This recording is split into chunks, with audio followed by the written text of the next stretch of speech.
Welcome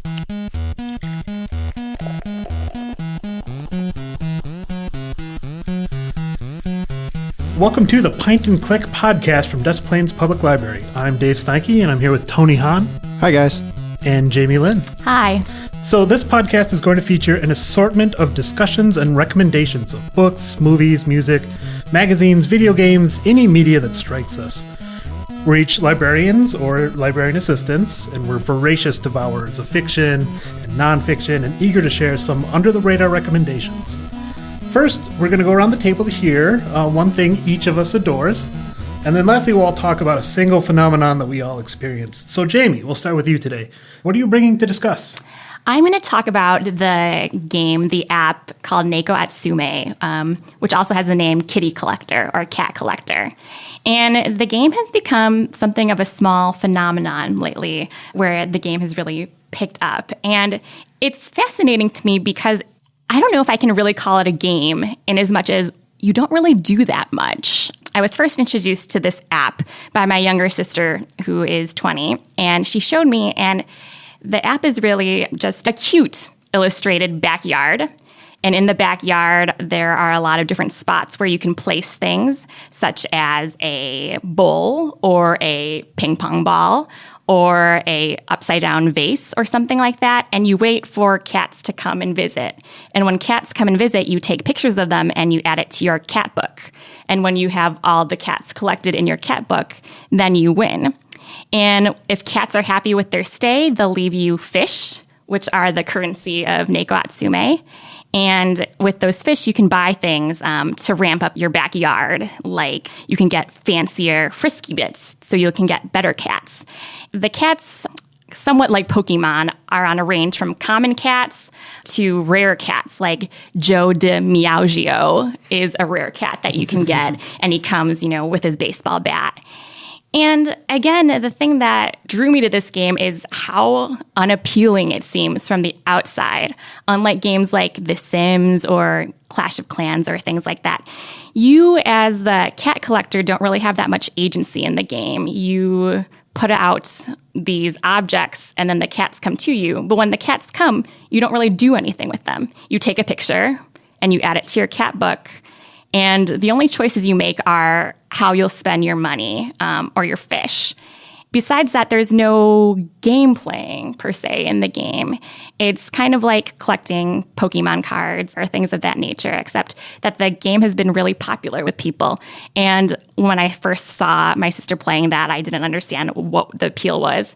But she got my fiance, who is a 32-year-old man, to download it as well. And now every night before we go to bed, he's like, oh, I have to go check on my cats. I have to make sure the frisky bits are set out again, otherwise no one will come in the morning.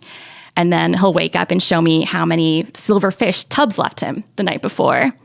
So it's really interesting to me as this game that's kind of a non-game.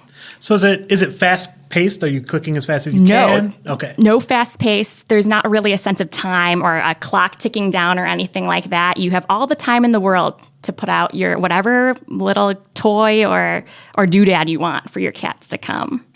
And there's no sense of competition really either. My sister and my fiance will take screenshots of their, tricked out backyards and send them to each other. But there's no leaderboard or anything like that. There's no way to rack up points. So is it like more of a second screen experience while you're watching TV? You do this off to the side, or are you really into it? Are you really into your yard? I would say it's a kind of a second screen experience. You definitely can be doing two things at once. It's not something you have to be putting your whole attention to. Sure. It has some appeal now. Every time I check my Facebook feed, tons of people are posting about their Neko Atsume cats. And I saw recently an image of someone who recreated the backyard in the game in real life. They made sure the TV was in the correct space. Sure. They made sure the paintings were in the correct space. They created all these different things to make it exactly the same. So I have a question, because a friend of mine and I discussed just collecting, the appeal of raw collecting.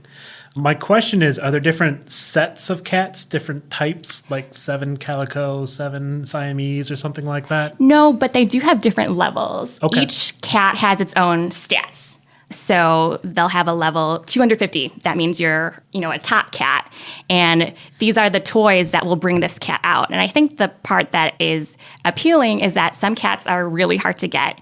and you need to know exactly what kind of toy that will bring this cat out. And there are a lot of Reddit and Quora threads that will show you what is the best bang for your silverfish buck and which type of toy will bring out, Ramses or something like that.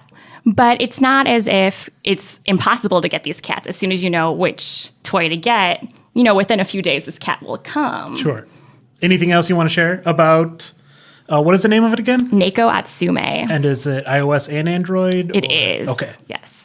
So then, Tony... actually, I do have a question about this. All right. Is there any form of microtransaction or pay-to-play aspect of it? There is. You can pay $1 and get a certain amount of silverfish or goldfish. People do make those transactions, and then you can get those toys or that yard expansion faster. Okay. So it's not totally different from Farmville. Some people choose to pay for, whatever the item is to speed up their crops, or you can choose not to and still enjoy it anyway. Exactly. You just have to wait a little longer to be able to get those fish back from the cats you already have. But unlike Farmville, there's not, many paths you can take. Everyone's on the same path. The cats will come to you in different forms, but there's not a creative aspect, I think, which I find interesting as to its wide appeal. But maybe that's the appeal, that it's so passive that you don't have to think about it. You can watch Netflix and create this cat collection at the same time. All right. Awesome. Cool.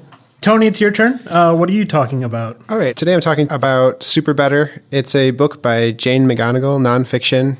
The subtitle here is A Revolutionary Approach to Getting Stronger, Happier, Braver, and More Resilient, Powered by the Science of Games. And it's a giant book, and it has a lot of stuff in here. But what really fascinates me about it and what kind of drew me to it was I actually read Jane McGonigal's first book called Reality is Broken, which is kind of an explanation about gamification and how games are a powerful motivator and how games influence behavior. Superbetter is more of a book that is directed at, maybe the individual trying to overcome individual problems or trying to become better at something or trying to find motivation for something. So it is kind of like a self-help book, and the title Superbetter kind of fits it in that way.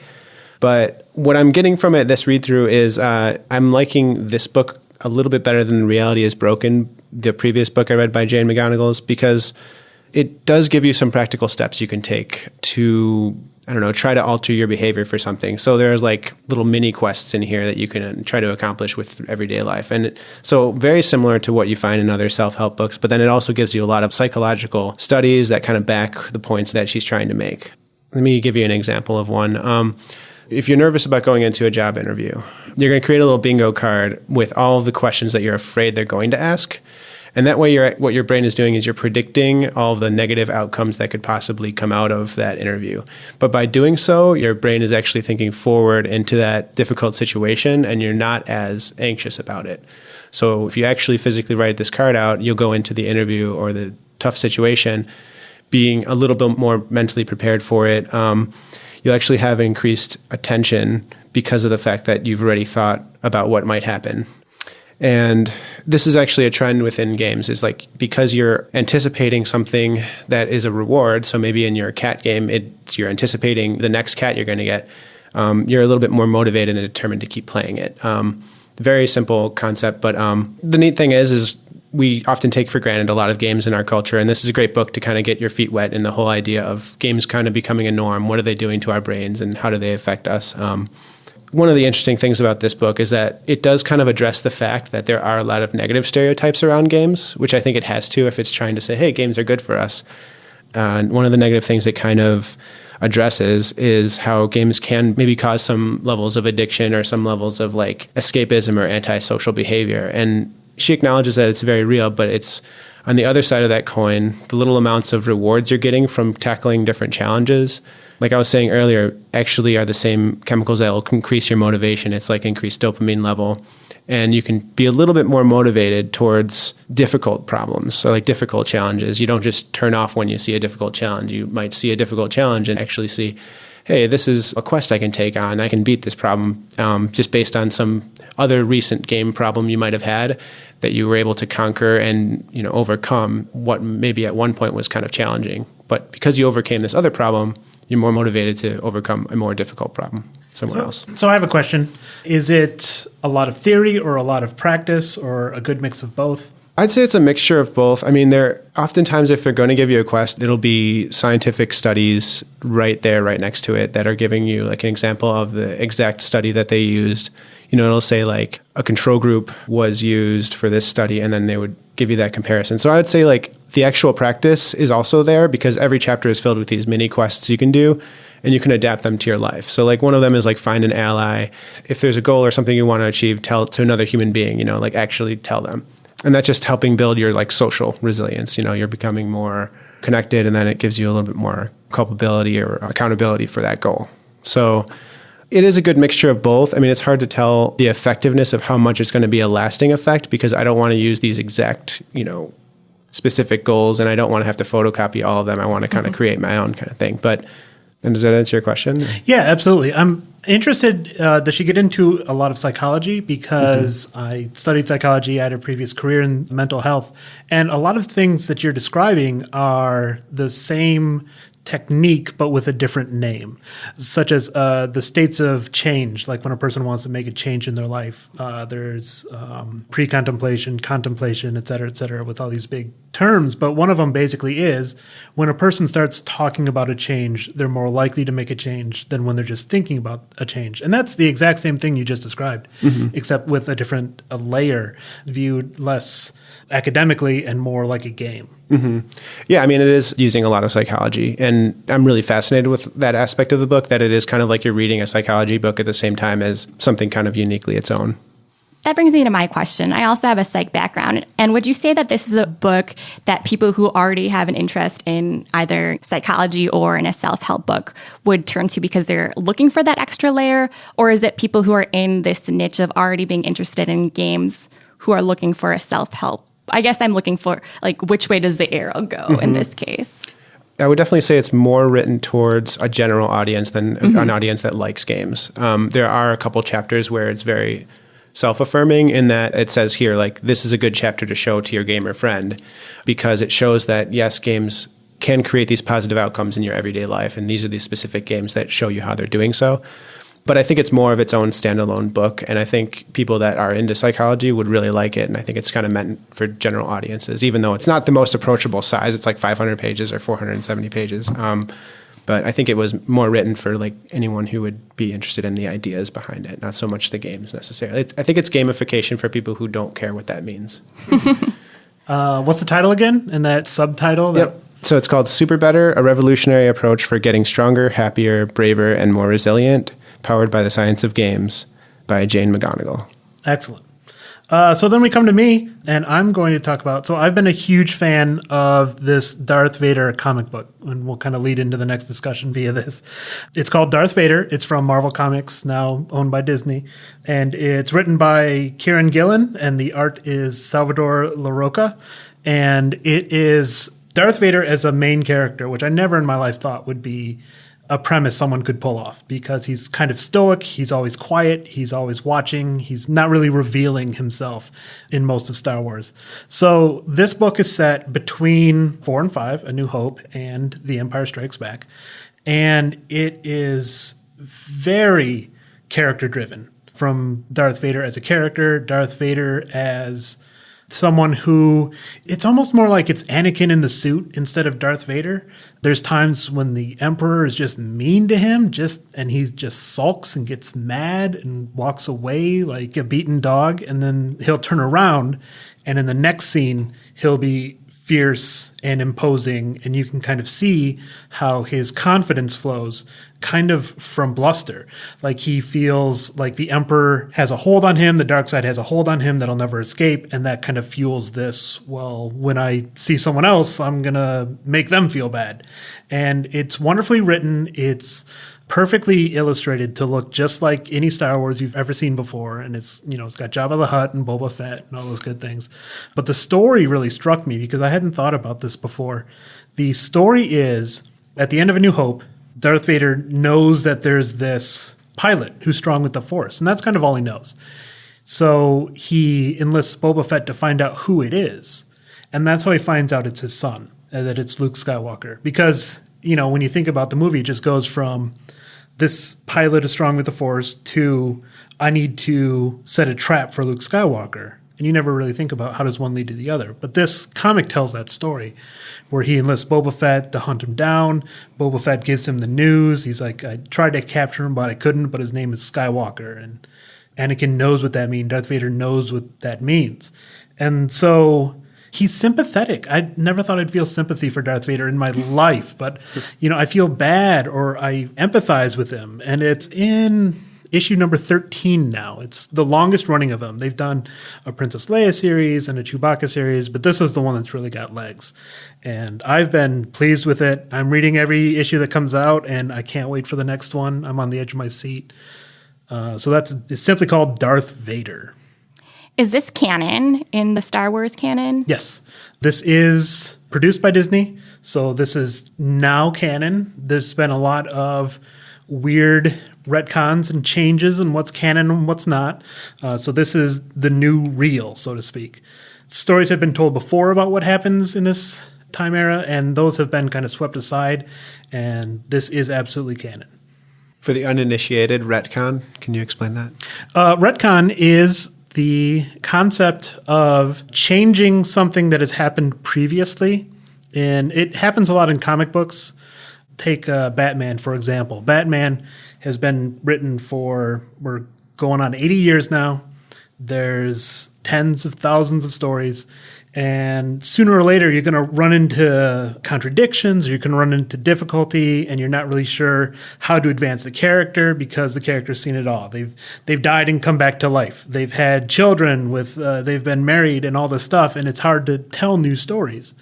And so a retcon is when they say, all right, well, let's forget about these deaths. Let's pretend that never happened and start over. Or let's take that one event out because it's kind of making a big problem for what's happening now. And it's preventing us from telling a good story is kind of the crux of it. Matt Fraction describes all that as trivia. Like, you shouldn't take consistency seriously. You shouldn't take canon seriously. It's just a fun little trick that and if a writer wants to write a good story and that's in the way, you should just wipe it out and start over with what's a good story.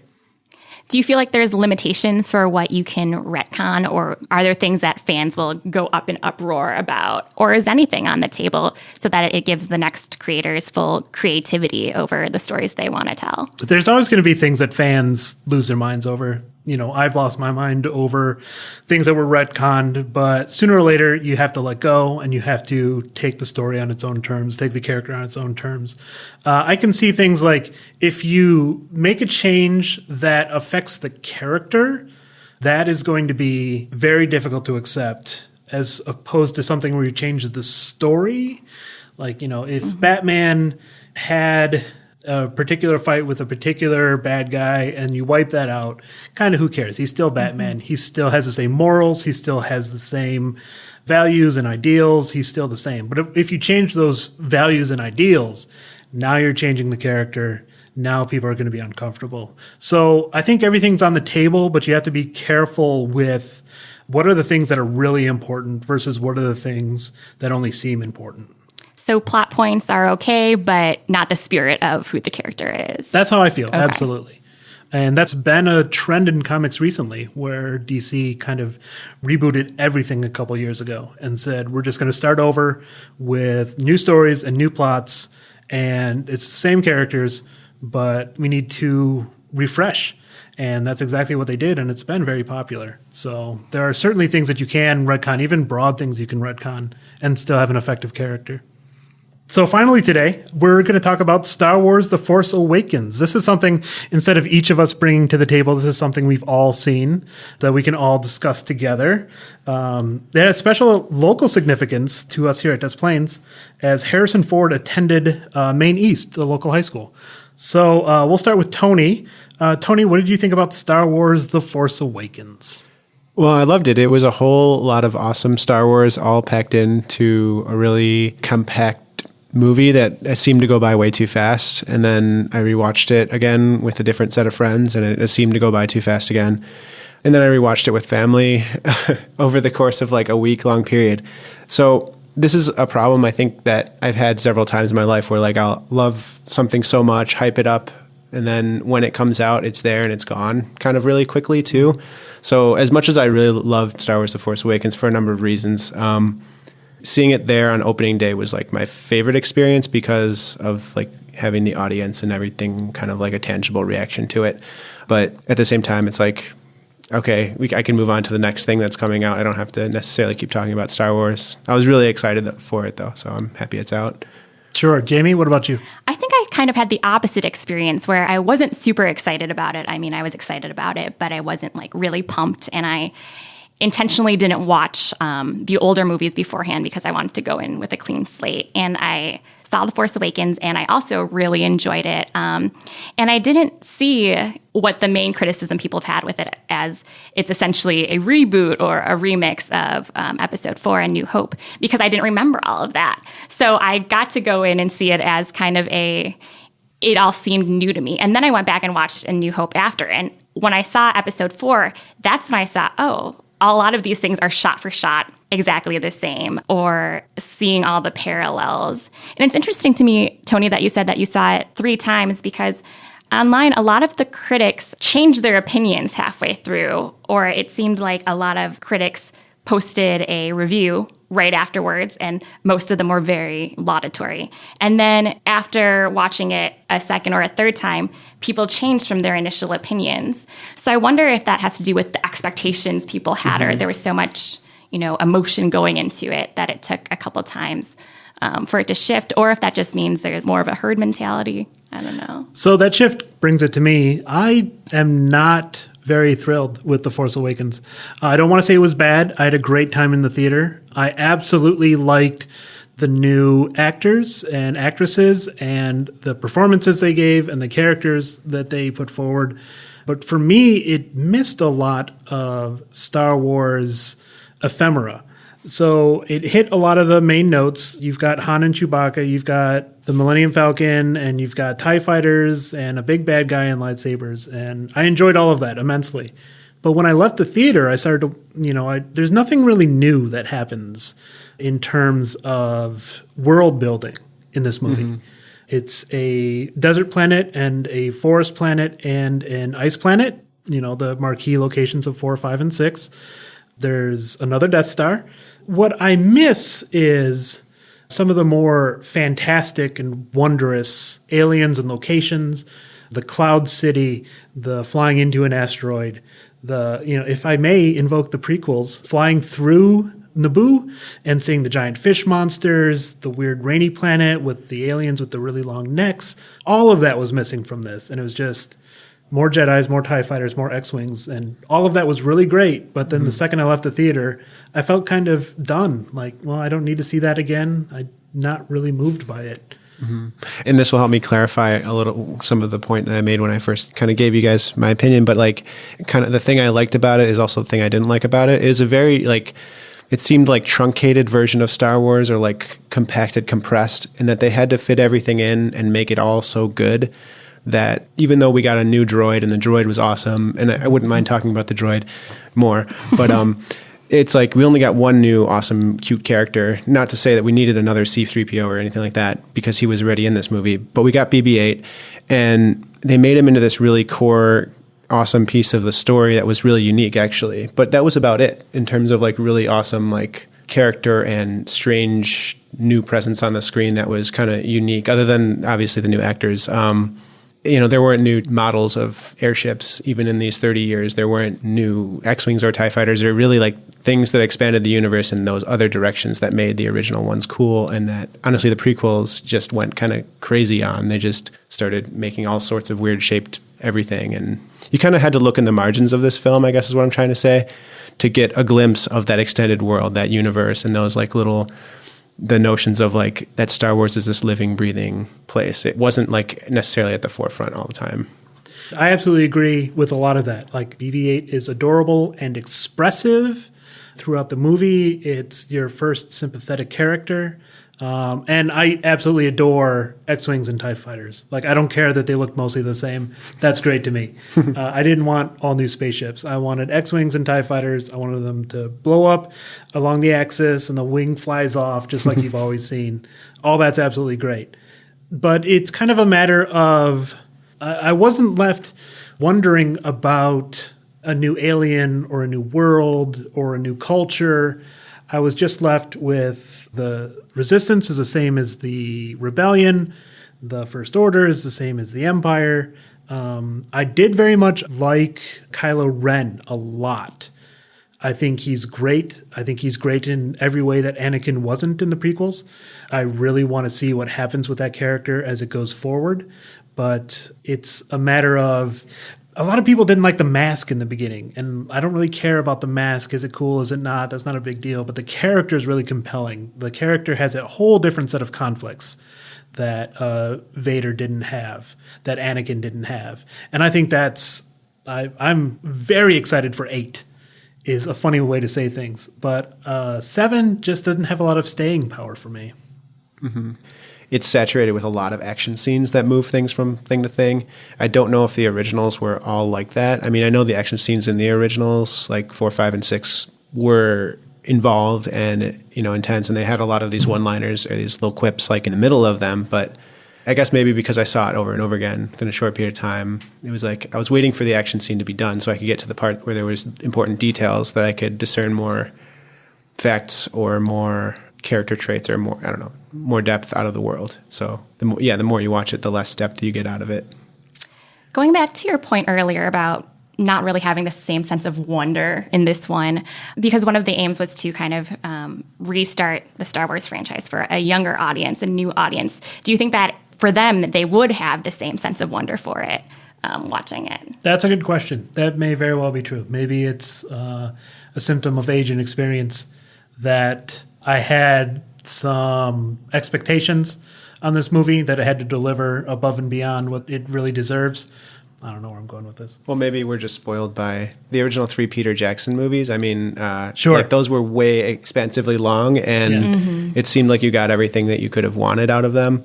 And then they also made the extended versions. But then they made The Hobbit, so but then they all made dreams die. Yeah, exactly. Well, that's an interesting point, though. It's like Star Wars was always the trilogy for a long time. It was the marquee. It was the gold standard. And maybe The Lord of the Rings has affected that.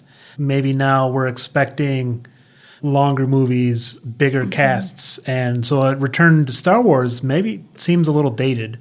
Yeah, I mean, even the film's duration, 2 hours 20. Yeah, I think it could have gone for longer, and they could have. And so maybe I think I heard this from you, but they are doing some kind of an extended version with all the cut scenes and things that'll be released eventually. That seems really fascinating to me. But I also want to note really briefly, it seems like a storytelling trick of J.J. Abrams to do the montage or give all these hints towards something, but not really give you the ability to solve the puzzle. What were your thoughts on the fact that, Rey has a lot of mystery behind that character, and we don't know really where her future or her past lie? Not only that, but there's the flashback, but there's also the other Force user or Force-sensitive person on the planet. I can't remember her name at this second. Maz?